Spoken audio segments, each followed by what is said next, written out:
Hi friends, அஸ்லாம் வலைக்கும். இன்றைக்கி நம்ம என்ன செய்ய போகிறோம்னா எலுமிச்சங்காயை வச்சு ஊறுகாய் போட போகிறோம். வாங்க பார்க்கலாம். அதுக்கு தேவையான எலுமிச்சை பழம் எடுத்து வச்சுட்டேன். இது மாதிரி 8ஆக கட் பண்ணி வச்சுங்க. ஒரு எலுமிச்சை பழத்தை 8ஆக கட் பண்ணி வச்சுங்க. வச்சுட்டு நல்லா இது மாதிரி பீங்கானியான நல்லா கிளாஸாக இருக்கணும்.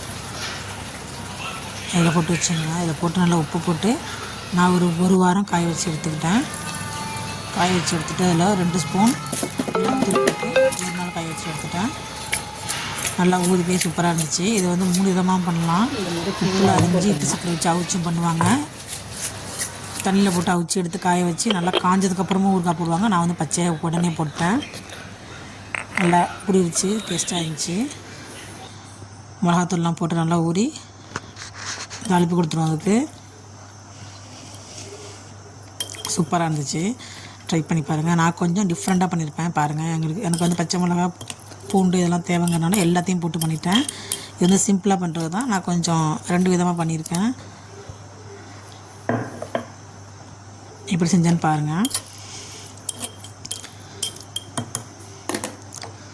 கடாயில் இதுக்கு தேவையான பூண்டு உரிச்சு வச்சுருக்கேன். 3 பல் பூண்டு, முழு பூண்டு தோல் உரிச்சு வச்சுருக்கேன். கருவேப்பிலை, பச்சை மிளகா ஒரு 12 எடுத்து வச்சுருக்கேன். எனக்கு காரம் அதிகம் தேவைப்பட்டுச்சு, அதனால் பச்சை மிளகா 12 வச்சுருக்கேன். கடாயில் எண்ணெயெலாம் ஊற்றக்கூடாது. கடுகு வெந்தயத்தையும் போட்டு நல்லா வறுத்து தனியாக எடுத்து வச்சுங்க.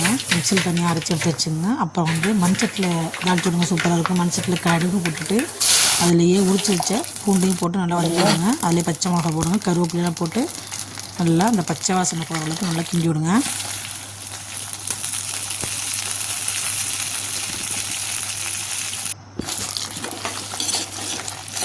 நல்லெண்ணெய் ஊற்றிங்க, முக்கியமாக சூப்பராக இருக்கும். அரைச்சி வச்ச பொடி எடுத்து அதில் போட்டுப்போம்.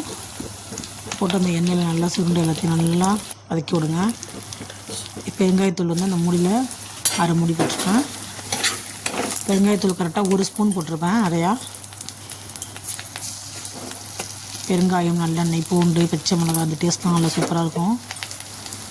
எல்லாம் மிக்ஸ் ஆகிடுச்சு. அவன் அந்த இது பண்ணி வச்சுருக்கோம்ல, ரெடி பண்ணி வச்சுருக்கோம்ல எலுமிச்சங்காய், அதை அப்படியே அதில் கொட்டி கிண்டி விடுங்க. நல்லா எண்ணெயிலே வதக்கி விடுங்க. இதை வதக்கி எடுத்து வச்சுட்டு நம்ம வெயிலில் ஒரு நாள் காய வச்சுக்கலாம். காய வச்சுட்டு எடுத்து ஃப்ரிட்ஜில் வச்சுக்கலாம். எத்தனை நாள் ஆனாலும் கெட்டு போகாது. சூப்பராக இருக்கும். ட்ரை பண்ணி பாருங்கள். இந்த வீடியோ பிடிச்சிருந்தால் லைக் பண்ணுங்கள், கமெண்ட் பண்ணுங்கள், ஷேர் பண்ணுங்கள். மறக்காமல் சப்ஸ்கிரைப் பண்ணுங்கள். அஸ்ஸலாமு அலைக்கும்.